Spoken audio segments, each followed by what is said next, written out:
Welcome back. It's time for the top 8 of our first ever 2026 Highlander Open Series. And I'm joined in the booth now with Michael Billinghurst, esteemed Highlander committee member. Welcome to the booth. Thank you. Pleasure to be here. Wonderful. We're about to get started with our top 8 quarterfinals. And down on the table, we've got Gene Holland and Luke Mulcahy. A couple of really interesting decks ahead. Just to give you guys a little bit of a view on our standings here for this event, here's our top 16. For today's event, you can see Luke is sitting pretty on top.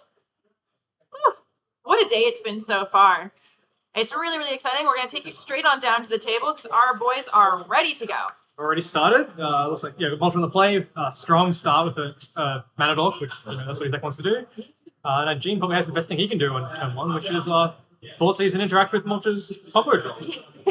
Look, sometimes Thoughtseize seems pretty good. Avacyn's Pilgrim. Is that an Avacyn's Pilgrim? Yeah, Avacyn's Woo! What has Mulch got? Not a lot. Skyclave, Apparition, And is that a Nomad? Shaman and Core. Oh, Shaman and Core? I think it's Shaman. No. Warrior and Core. Oh, okay. Warrior and Core. Some kind of Encore.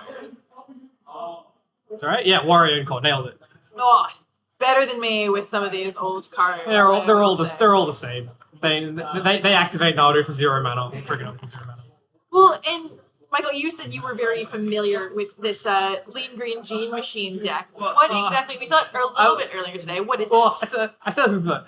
Gene is famous for turning up to events with Gene decks, in that they are full of a bunch of cards that people haven't read before, doing things people don't expect, and perform way better than anyone thinks they will. So I saw Gene around the table. He's playing a Cleric Tribal Soul Sisters Life Gain kind of deck. But it had a bunch of cards that I had to read. So we'll see as we go. Look, Magic, as always, remains a reading comprehension. Yeah, so Mulch has ended up with a hand that's not doing a lot, but just a start of mission. But he's drawn a Brainstorm, so now he has a hand that might do a lot. But especially with a couple fetches in hand, looks like if you don't like what you see on top next turn, you'll be able to shuffle most of it away. Yeah. If you should so desire. A little bit awkward there that because he led on the Temple Garden, he doesn't get to shuffle away this turn. Yeah. So he is going to have to keep one of the bad cards and then shuffle one away. But hopefully the 3 new ones can fix up a hand that really wasn't doing a lot. You could choose to leave one of your fetches as that draw for turn and put everything else that you really don't like away. Yeah. Keep all the nice stuff in your hand. You are going to have to keep one of the cards you don't. You only should get shuffle one away. Ah, goodness. Gene already down 14. Yep, looks like he's playing an 8-point deck there. He's fetched out a Godless Trial turn 1. And a Soul Ring. And a Soul Ring. All right, well, he's really kicking it off. We've seen the power of Soul Ring today across a couple of different decks. That's a Deep Cavern Bats. So, yep. Hard to make out. Don't worry, I've played enough Standard to know what that card is. I've cast that one on occasion too. But, not hard to make out. Yeah, okay. And then a Skull Clamp, so he's really powerful draw here, off to the races. How many points is that between Sclamp and Soul Ring? Just 4. Only a measly 4. 4 points. 4 out of what, 7? 4 out of 8? 4 out of 8. So half your points. Not insignificant then, I will say. See what Mulch has managed to cobble together with his one unknown card. Wooded Foothills looks like we're going to consider cracking that so we can shuffle away whatever else it was that we put on top. Gonna guess it was a land, given that he's got 2 more in hand. And then we'll see what the last card is. Hopefully not also a land, or Mulch might not be doing a lot, and Gene will be doing a lot. Now this is the naughty version of Walks, yes? That's not Walks, it's just Naru. Walks. Okay, it's just naughty. Yeah, so Mulch is playing like a turbo Naru, really. Yeah. Like he's got a lot of cards that don't do very much other than Naru combo, and he's just trying to piece together Naru and an Encore as fast as possible, and then leverage it to win the game immediately. Well, here's something you don't see every day, an Avacyn's Pilgrim attacking. Yeah. See, it's funny, like, because Mulch's deck is full of so many, like, Mana Dorks and cards that don't do very much, its plan B really is, like, just attack with all the idiots you have over. Is that an Orzhov one? This is a Karlov of the Ghost Council. We had to look this up. All right. Karlov of the Ghost Council, for those of you who were with us during round 2, whenever you gain life, put 2 +1/+1 counters on Karlov of the Ghost Council. You can also remove 6 counters from it and exile target creature. So if you in your Soul Sister deck, that gets really big really fast. Like right now, where it is a 4/4.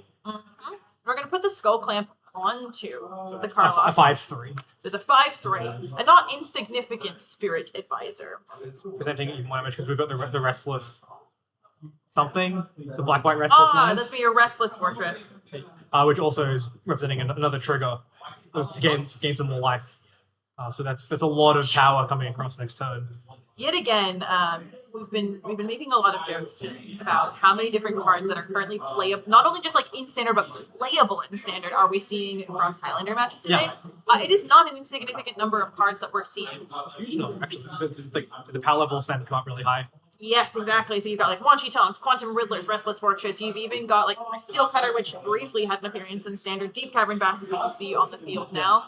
Apologies, we're having some flaring issues with our camera, which doesn't make sense considering we are playing indoors. Yeah. And we're not flickering the lights and turning them on and off. It's not, the lighting in here is not changing that much, but It's actually not changing at all. yeah.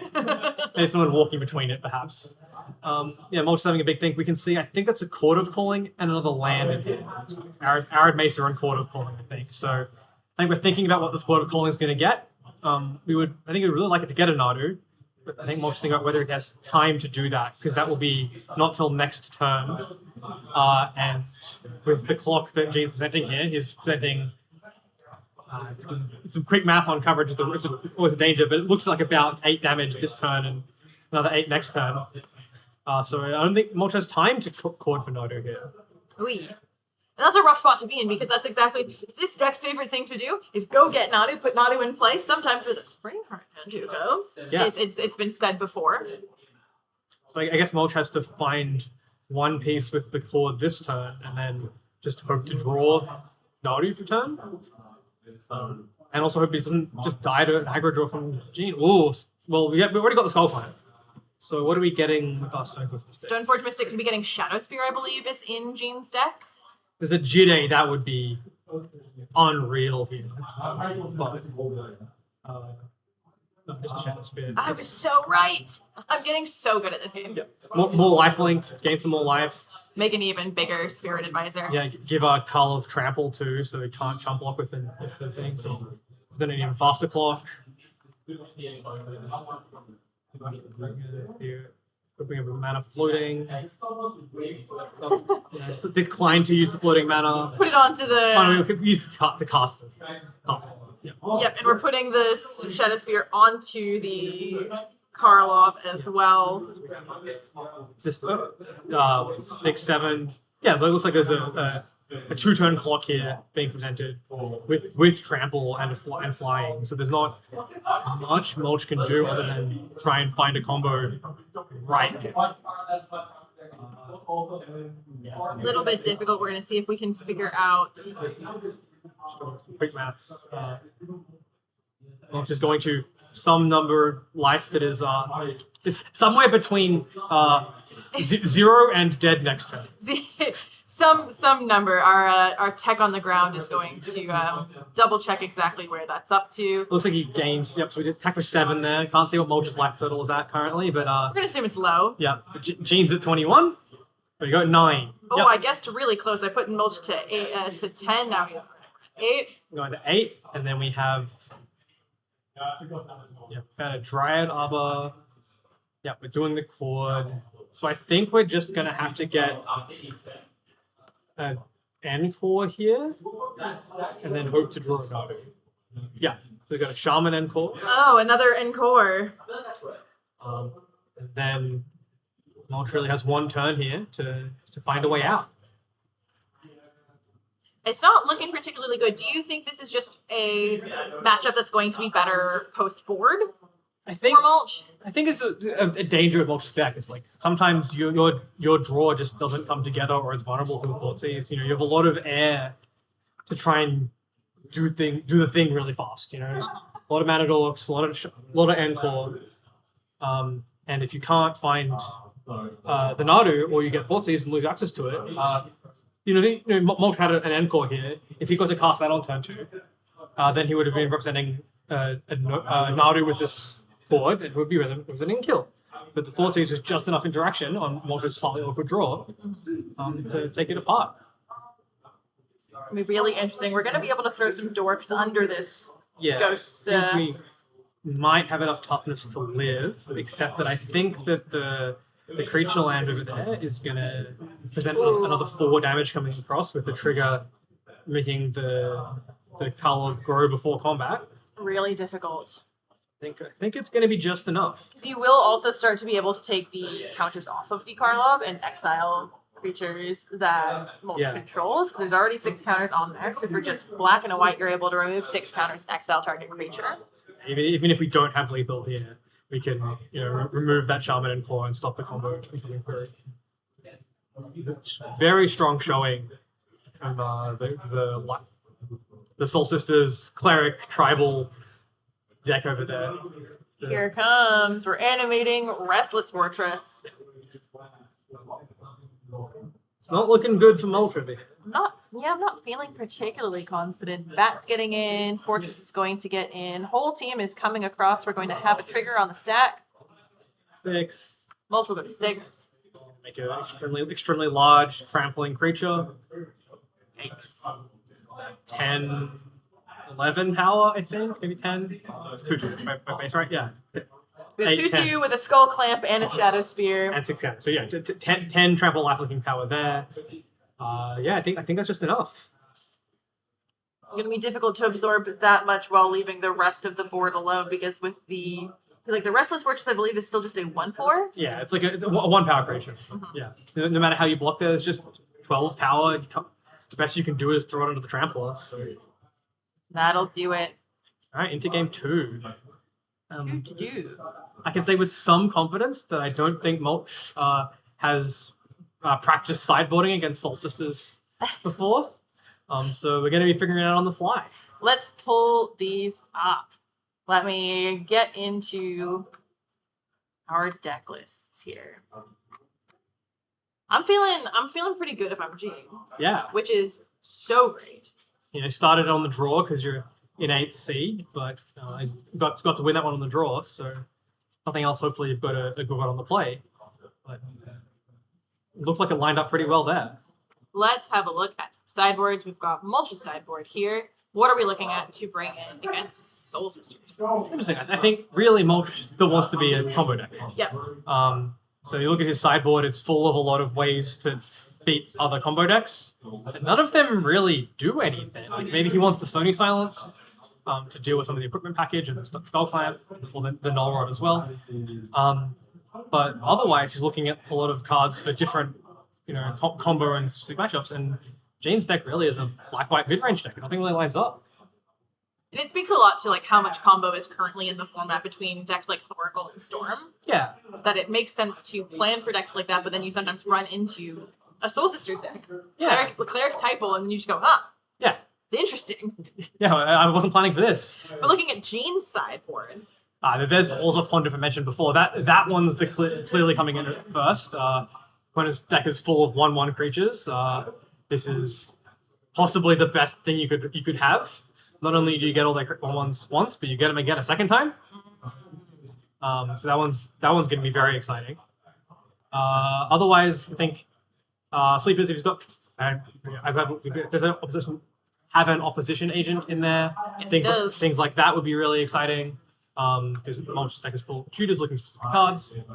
Otherwise, a little bit more removal. There's an Aven Mind Sensor as well, Containment Priest as well. Those kind of cards could be really exciting. Fantastic. All right. Well, just a reminder as well that we have more Highlander events coming up. Our next event, we're 2 weeks out from our next Open Series event on March 7th. Then we've got another one April 11th and May 16th. I'm excited. It's a very exciting series this year. I'm going to be at all 3 of those, I hope. Hopefully you'll be at all 8 and then 9 of them, because you'll make it to the invitation. That's the plan. That's exactly the plan. There's a really exciting year coming up. This year we're changing things up a little bit. We are going to be taking the winners from every single Highlander Open Series event. And we are then going to be taking the next 8 players points ranked wise. So don't worry, points still matter. But if you win, automatic invite. That feels pretty good. That means if you can't make it to all of them or you've got other things to do, it's still worth coming along. Not only is it a really cool tournament, but like you win the tournament, you'll still get an invitation. So there's incentive to come to everyone, even if you've not been to the one beforehand. Exactly. And that invitational is going to be really, really fun. It's going to be a minimum 3K prize pool on the line for that one. That's awesome. It's so exciting. It's super, super fun. And the best thing is the prize pool increases. The more people play the series over the year, the prize pool gets bigger. So if you've made it to the invitational, you're still incentivized to come back and keep playing. The prize pool will increase as people continue to play over the year. And you should bring your friends. Get your friends to come play. Get your friends to come play. And we also mentioned earlier on stream, we shouted you out because you have helped us set up. We are now doing the Highlander Open Series, kind of community fun to get people in and playing Highlander more of the time, more often. Yeah. Come back because I think our game's just started. Which is very, very fun and exciting. We're already down on the table. A very similar start with a land and an Avacyn's Pilgrim. Hey, I saw that in game 1. And we have the Solar Ring and a Shadow Spear. Oh so, boy. Not completely different. We're off to the races, it seems like. Did we even sideboard? Yeah. Haven't seen it so far. Gene couldn't find a Thoughtseize this game, which always hasn't got one yet. But I guess if you have a Solar Ring, maybe you want to leave on that instead. It's a very strong start from Gene again. But Mulch gets to keep his hand this time.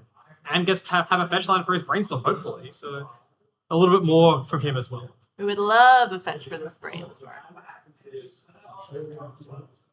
Mulch always a deliberate player, so he's not going to be doing any shortcutting and putting a fetch line in play and showing it off before he's finished brainstorming.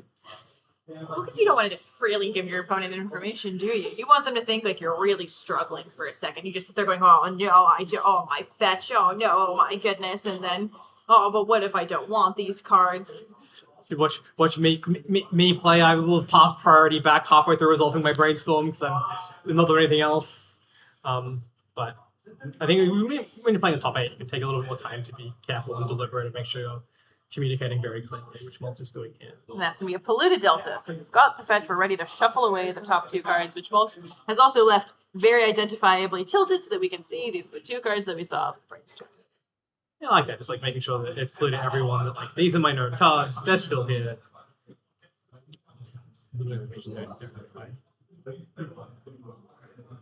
Nothing else to do on turn 2, which is no 2-drop to represent. Didn't have any more mana dorks either, which is uncomfortable because often this deck will just lead on like mana dork into another mana dork. Yeah, because you just want to have as much I think the deck as much like mana 10. as possible. Interesting. Wonder this could be a misstep, maybe? Maybe. Now I recognize the hymn to Turak. It's an old hymn to the back. It's the second time I've seen it today, though, so I'm starting to get more familiar with it. Pull up the actual art that we've got here from Gene. Sorry, it's not the whiteboard one. Pardon me. It's Portal 3 Kingdoms? No, there's just this is from the set. A bunch of the cards had multiple arts. So Fallen Empire. There's just I think 4 different inventory arcs, all of them Fallen Empire. It's a thing they were trying to that. People didn't like it because it made cards hard to recognize. Yeah, that would make a lot of sense. Ridiculous Archive going to be the grand. So the hymn hit Finale to the Station and Marsh. Marsh Floods, yeah. Finale's a pretty good one. Because it represents a way to find Nadu. So Mulch can't be happy to see that go, but hopefully it wasn't short lands and didn't need that extra one. What's your favorite way to resolve like a hymn to Turak? Do you like the laying down? Do you like the I'm just gonna grab 2 cards? I almost always Dice roll? shuffle it up until my opponent pick 2. But it's because I take every shortcut that makes the game go faster than it could possibly exist. Rolling dice takes time. Yavimaya and a green suns for 3? Yep, I'm gonna guess what this one gets. Okay, I'm gonna rack my brain. I'm gonna think really, really, really. It's not it. Yeah, it's not. It's not it. What can it bust? I'm stroking my non-existent beard. I I guess there's really hard. like if you're scared of swords to plowshares, there you can see. Like if you consider swords plowshares, right? If you put the Nadu in play here and I got swords, it becomes very hard to win the game. Yeah. Whereas this way you can get a little bit of advantage. You can create a threat for next turn because you have 5 cards in your graveyard. So you can come back, and you just give something else for your opponent to worry about without exposing the Nadu against the white deck. Gotcha. Do you think this also then feels like Mulch might already have the Nadu in hand? I suspect that he has other things to do. Yeah. I think if all you have to do is get this Uro, it's not very exciting. Because it's not going to send the on its moon. But like, it's a 6/6. It is indeed a 6/6, and it also gains you 3 life, draws you a card, and ramps you, which all seem like things that the Nadu deck doesn't mind doing at all. It buys you so much time. Gene is well looking really short on creatures right now. He's about to find some. What is that? I think that's a demonic tutor. Ooh. Let's see what art it is. Commander Masters? Ooh, it's a modern. Is it a modern master? I think that's the modern masters. Yeah. No, dual decks. Oh, what? There's a lot of versions. A lot of versions with that art. This is the dual decks version. Yeah, that's what that is. So I guess we're getting some graveyard hate for the Uro here. Sure. And just like, just returning serve. Mulch is like, here's my thing. And Jason's be like, well, get it out of here. Let's continue playing. I don't want to see that anymore. I think I saw him get a ghost vacuum. Sure. So that is one way to beat an Uro. That is definitely a way to be in for sure. A little bit of bonus value there. If the game does go super long, you might get an Uro of your very own. And yeah, I was like, looking where that card was. Like, I know what this does. It's another Soul Sister. Another Soul Sister. I think we're playing all of them. That's Mr. Soul Sister to you. Soul Brother, Soul Grandpa, perhaps. Soul Grandpa. Yum yum yum yum yum. Ghost Vacuum. Soul Sisters have come a long way. We have guided souls now. It's exciting to see some of the less exciting ones still making the cut. Interestingly as well with this Ghost Vacuum, even if you were to use that 6 mana activated ability, the Uro would still sacrifice because it wasn't escaped, right? Yeah, and it does go back to Mulch's graveyard, so it's a little bit awkward. But it does give you some value in the end if you really need it. If you need the 3 extra life, you need to draw a card, put a land onto the battlefield, sure, you can do all those things. Yeah, if the game's gone very long, maybe you vacuum Mulch's graveyard to a point where Uro's not really a threat anymore. Putting the Shadow Spear. Mulch just has a attack for 1 go, so it's possible that he doesn't have anything else, and that Uro is just the best he could present. Counting up our lands really quickly. I think we're just quickly doing some life symbol checks. There's just a slight discrepancy that maybe, but figured it out. Difficult as well when you're playing explicitly a life gain deck to have to make sure you're doing everything you can. But life symbols change a lot. Yeah. But Urza's Saga, a very powerful magic card. And the also Pontiff, here it comes! You did it! It's gonna, unfortunately, just gonna kill just the 1 mana dork here. But I have fond memories of this card from my days playing Modern in 2014 also. This has been a favorite of cards that beat a bunch of mana dorks. So it seems like a card that's good against dorks. Yeah, because you get to clean them all up now, and then 2 or 3 turns later when it dies and then the Horn happens, because Horn is a complicated mechanic. But you might get another trigger later. Is that a Shambling? I think so. On Yeah. Jane's side? Manlands, the OG ones. Yeah, I think when I sat there next to Jane today, and he had Oaks Cross, and I saw Shambling Vents in play, and I was like, I haven't seen that in a while. And then he cast a card I'd never read before, so... There's something for everyone. I think we're pausing in Jane's end step here, so I think we might be thinking about a Court of Calling again. Interesting. Or Mortal Draw to turn I wasn't looking. It's possible that's what happens. That's what happens too. Yeah, okay. No, there was a draw for turn pink and then nothing. Looks like we might have a short one here if Mortal's been able to get anything. I think it's the danger of this deck is sometimes sometimes it just doesn't do anything.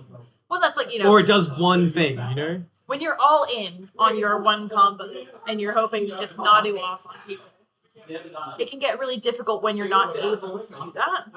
And it can put you in a really tight squeeze of, cool, so now what? What else does the deck do? Yeah, we still, but also it costs sometimes. When it's But- not under your opponent's ghost vacuum.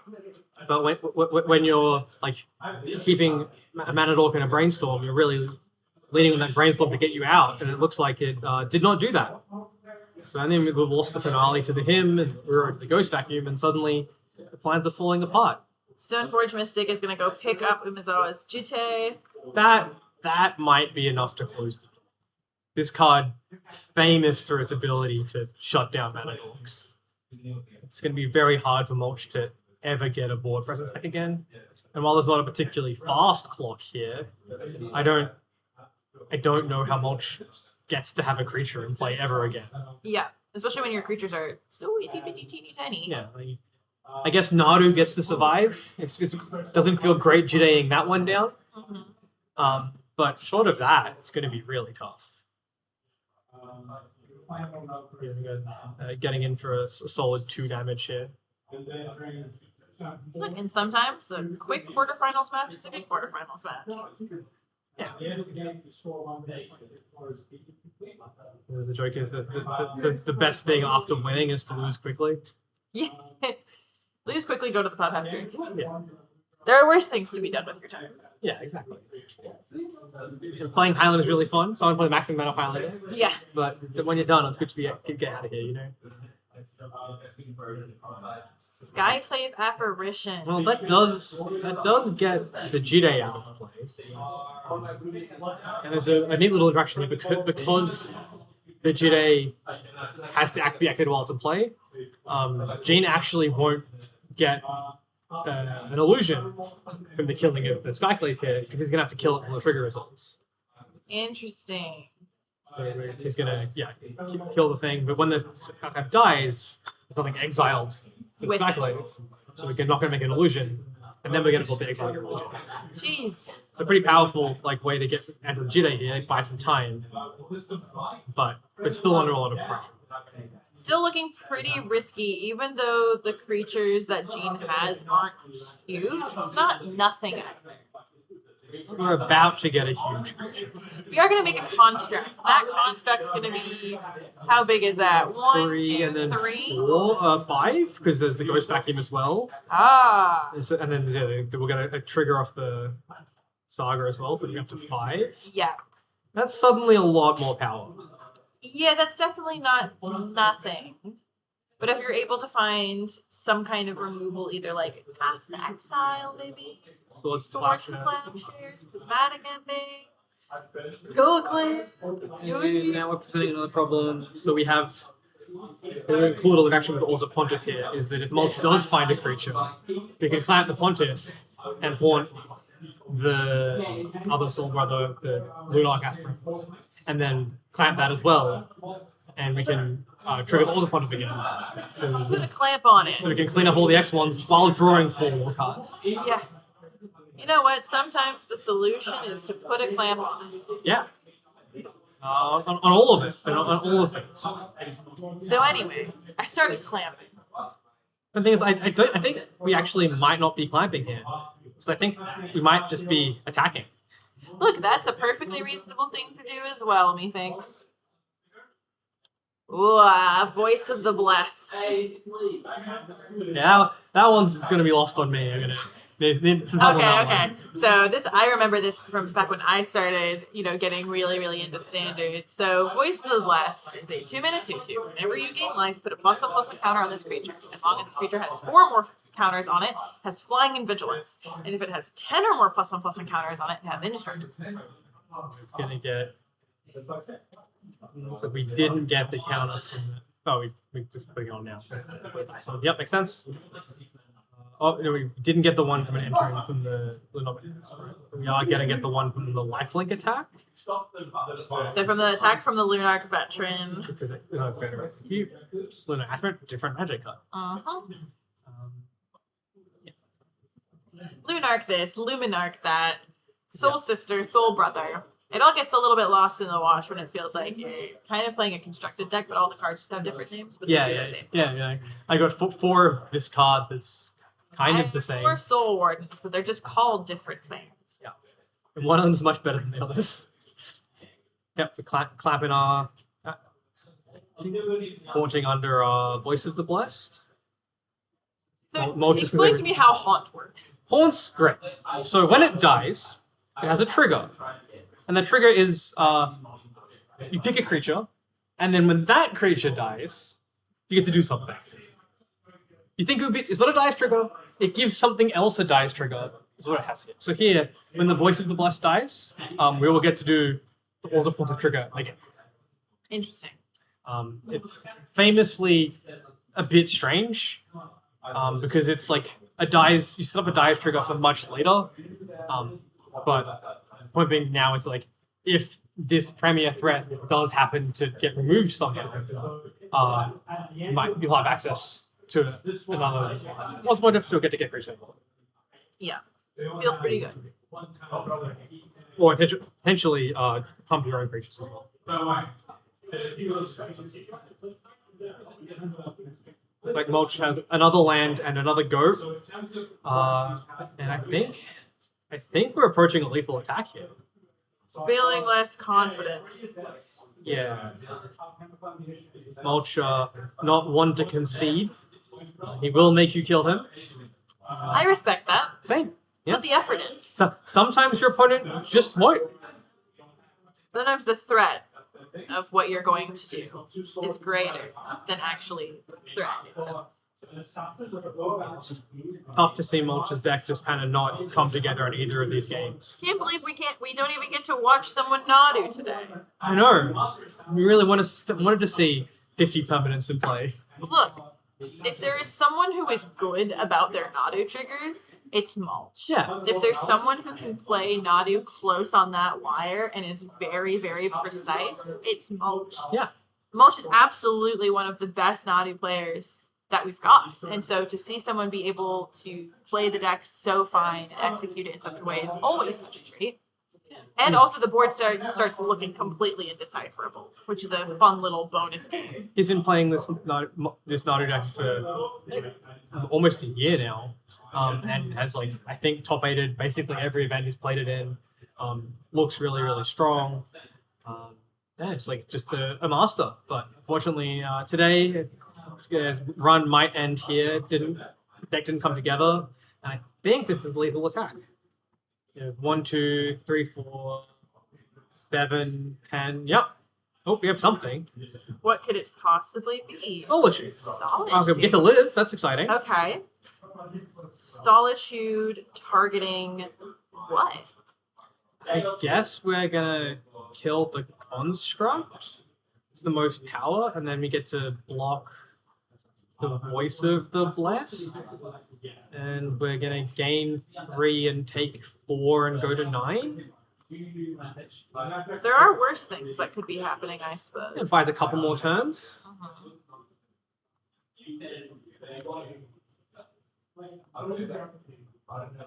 Yes, problem is we block the Voice of the Blessed too. We don't get to trade because the Solitude's gonna grow the Voice of the Blessed before damage. So it will live. You get to gain the life and prevent the damage. But there is a question about whether you'd rather trade with the Shambling Vents or with one of the other creatures instead. So one of my guys has been Interesting. Problem is the creature you get to trade with, trade with a Stoneforge, it has a 5/1. That's not very good. The Shambling Vent has cost mana to activate. The Luminarch, I don't remember what it's called. The Lunarch Veteran. Lunarch Veteran, thank you. Yep. That one has a Disturb trigger, so it gets to come back if you kill it. So there's something you really want to block here.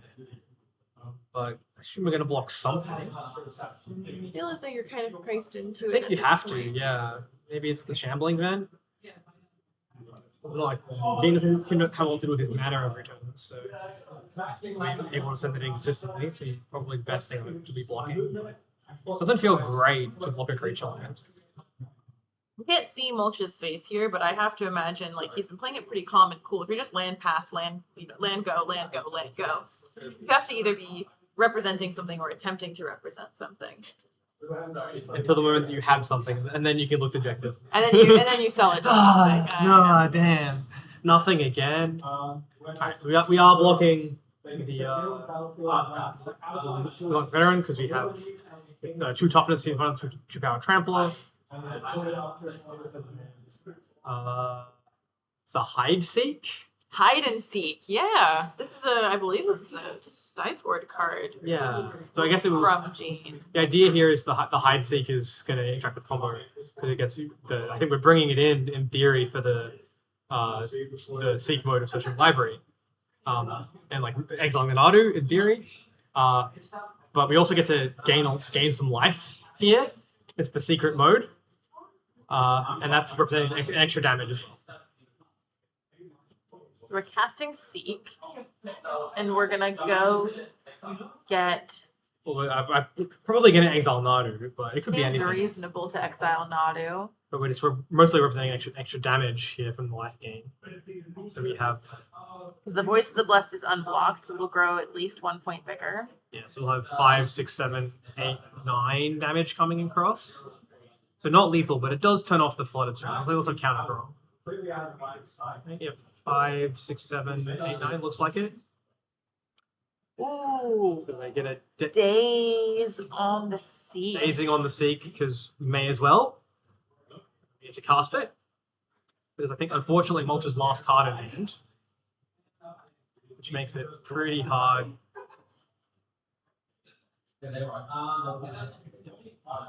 So Solitude's going to gain some life. We're going to gain some more life in combat. So we're going to have the Voice of the 6/6. So Mulch is down to 5. And we do have a lethal flying attacker coming across next turn. I think it flies. Is that what Voice of the Blessed has 4 counters? I do believe Flying and vigilance, I think. Well, let's have a look. Yeah, Yeah. flying and vigilance. Alright, so we've got a flying, trample, vigilant attack coming in next turn. And yeah, Mulch is dead. And that'll do it. He believes that Gene can find the line of turn his creature sideways, and we're done. Well, that's going to do one of our quarterfinals matches. Congratulations to Gene Holland. We'll be going to our semifinals here. And he's one step closer to getting that automatic invite to the end of year invitational. I think it's really cool to see such a weird, off the wall deck come in and do so well. So good luck to Gene. Really exciting stuff coming. We're going to go check in on the rest of our quarterfinals matches. We'll be back with our semis in just a moment. And we'll send you to a flashback game. And it's actually one of Billinghurst's flashback There we games. go. We'll see you later. See ya.